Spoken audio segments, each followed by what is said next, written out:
સત્તા પરિવર્તન ભારતનું થવાનું જ છે.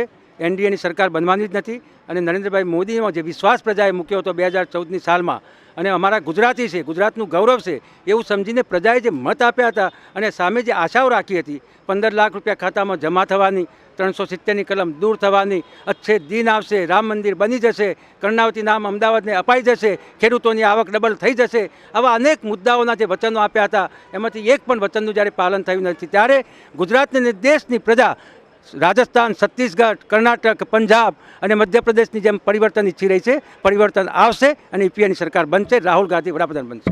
तो आज ये लोकसभा का इलेक्शन आप सबके सामने है और मैं यही कहना चाहूंगा कि यदि आप आज अपनी एकता नहीं दिखाएंगे तो आने वाले विधानसभा इलेक्शन में भी आपको सीटें नहीं मिलेगी. इसलिए एकता दिखाइए और मात्र एक सीधे चावड़ा जी जो पार्टी से खड़े हैं वो मात्र एक राजपूत समाज के जनप्रतिनिधि खड़े हुए हैं. दोनों बड़ी पार्टियों में मात्र एक ये जनप्रतिनिधि है जो राजपूत समाज से खड़े हुए हैं. मैं चाहता हूं कि हम हमारी एकता दिखा के और इन्हें विजयी बनाएं ताकि हमारी एकता की नोंद भारत सरकार को और बाकी पार्टियों को हो. साथ ही जो निर्दलीय खड़े हुए हैं राजपूत समाज से लोग, उन्हें भी आप समर्थन करें ताकि भविष्य में जब भी कोई भी चुनाव हो तो आपके समाज के जनप्रतिनिधि को तवज्जो दिया जाए. यही मेरा आप लोगों से करबद्ध निवेदन है. 2014 ચૂંટણી પછી જિલ્લા પંચાયતની ચૂંટણી આવી 2015માં, એમાં ભારતીય જનતા પાર્ટીનો કરુણ પ્રકાશ થયો હતો. એના પછી 2017ની વિધાનસભાની ચૂંટણી આવે, એમાં પણ ભારતીય જનતા પાર્ટી હારી છે, બહુ ખરાબ રીતે હારી છે. 151 સીટો લાવી છે એવી વાતો કરવાવાળા લોકો 2 આંકડામાં સમેટાઈ ગયા હતા, 3 આંકડા સુધી પણ પહોંચી નથી શક્યા. એટલે ધીમે ધીમે ભારતીય જનતા પાર્ટીનો જનાધાર ઘટી રહ્યો છે. અને આ વખતે ભારતીય જનતા પાર્ટીના એમના રાષ્ટ્રીય અધ્યક્ષ કેવી રીતે ચૂંટણી લડાય છે અને કેવી રીતે જીતાય છે એ આ વખતે ખબર પડવાનું છે. એક તો અમારા સમાજનું ગર્વ છે ચાવડા સાહેબ, પછી સામે બીજેપી વાળા એમનો વાઘ ઉતાર્યો છે જે અહીંયા અમારા ગાંધીનગરની બેઠક ઉપર લોકસભાની, તો વાઘ સામે અમારા સિંહ જ પહોંચી વળે, બીજા કોઈ પહોંચી નહીં વળે. એટલે અમારી પાર્ટીએ સરસ વિચાર્યું છે કે વાઘ ત્યાં બધાને બીવડાવે છે આખા ઓલ ઇન્ડિયામાં, તો સામે મારો સિંહ જશે ને તો અમારી પાર્ટી જીતી જશે, કોંગ્રેસ પાર્ટી અને અમારા ચાવડા સાહેબ લીડ્સથી જીતશે એ અમારી પ્રોમિસ છે. અમારી પાર્ટી રાજપૂત સમાજ આખો સીજે ચાવડા સાહેબની સાથે છે. અમારો સમાજ ઓલ ગુજરાતનો સમાજ.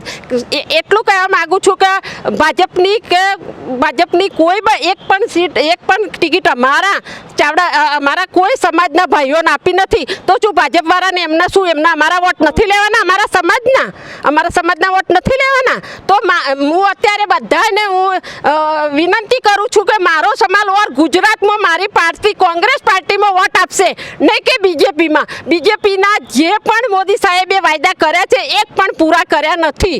એટલે આ વખતે 5 વર્ષમાં બધા કંટાળી ગયા છે કે ભાઈ બીજેપી ના જોઈએ આ વખતે, અને અમારી કોંગ્રેસ પાર્ટીની સરકાર આવશે ને આવશે.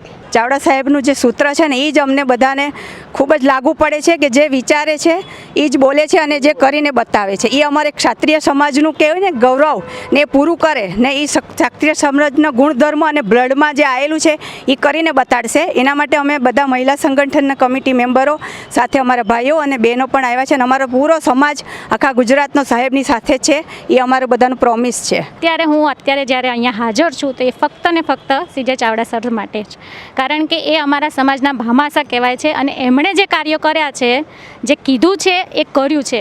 ભાજપની જેમ એમણે ખાલી વાયદા નથી કર્યા અને એવું નથી કે એમણે ખાલી અમારા સમાજ માટે કર્યું છે, એમણે બધા સમાજ માટે કરેલું છે.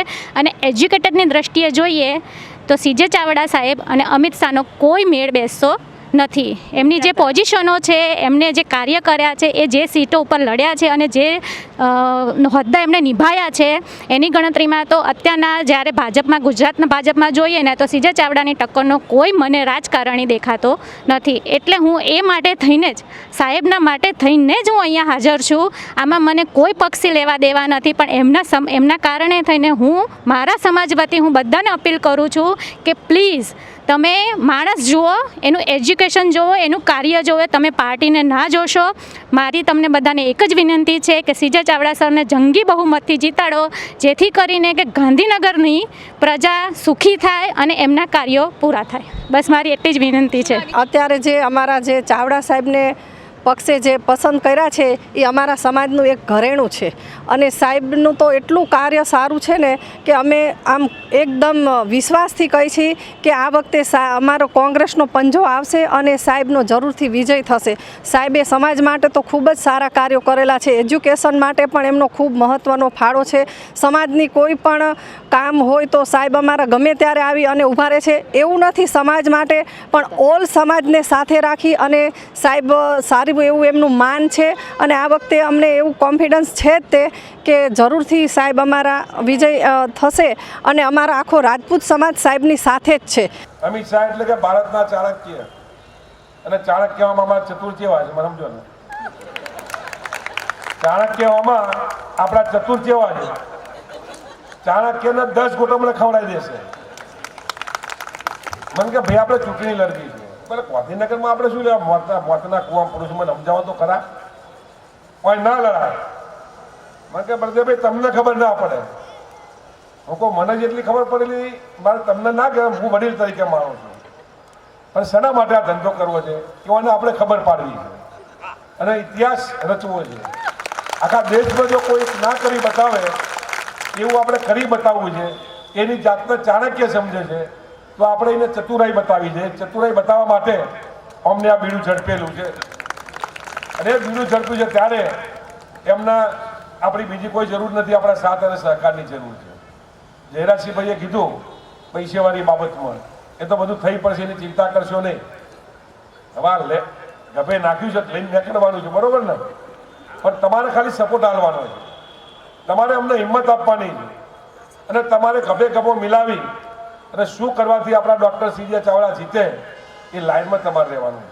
आप लोगों को ये भी हो रहा है कि सीजे चावड़ा साहब एक बाबा जी तो यहाँ पहले से ही थे, ये दूसरे 2 बाबा जी यहाँ कैसे घुसपैठिए आगे. ये क्षत्रिय समाज का सम्मेलन है और चुनाव का माहौल है, वोटिंग की बात हो रही है. बाबा लोगों का क्या काम है? तो मैं गर्व से कहता हूं कि मैं एक बाघेला हूं, बाघेला. और मुझे खुशी इस बात की भी है कि इस मंच से सबसे ज्यादा बाघेला बाघेला बाघेला कम से कम 20 बार बोला गया, सबसे ज्यादा. हम उस क्षत्रिय समाज के लोग हैं और जिस दिन हम अपनी पूरी अस्मिता में जग जाएंगे तो ये देश हम ही चला रहे थे. अभी हमारे कलोल वाले धारासभ्य श्री कह रहे थे कि ये डराने की बात करते हैं. अरे डराना उन लोगों को जो आपके साथ में जमीनों की दलाली करते हैं. क्षत्रिय समाज को डराने की जरूरत नहीं. ये लोगों की विचारधारा क्या है, ये शासन क्या दे रहे हैं. इसलिए भारत की जनता को तो मैं एक ही बात कहता हूं कि जब जो इस देश में लोग वोटिंग कर रहे हो, खाली उस काली रात के शाम के 8 बजे का समय जरूर याद करना, वोट देने से पहले जब नरेंद्र मोदी ने नोटबंदी घोषित किया था. और सीजे चावड़ा साहब को हम लोग साधु संत आशीर्वाद देने के लिए आए हैं, आप लोगों को भी आशीर्वाद देने के लिए आए हैं. और यहाँ जो हमारे क्षत्रिय समाज के आप सब महानुभाव माताएं बहनें एकत्रित हुए हैं, आप विजयी भव की भावना करिए कि हमें कोई पराजित ही नहीं कर सकता. यत्र योगेश्वरो कृष्ण यत्र पार्थो धनुर्धरः तत्र श्री विजयो भूतिर ध्रुवा नीतिर मतिर ममो. जहां पर योगेश्वर कृष्ण है वहां पर कोई पराजित नहीं कर सकता.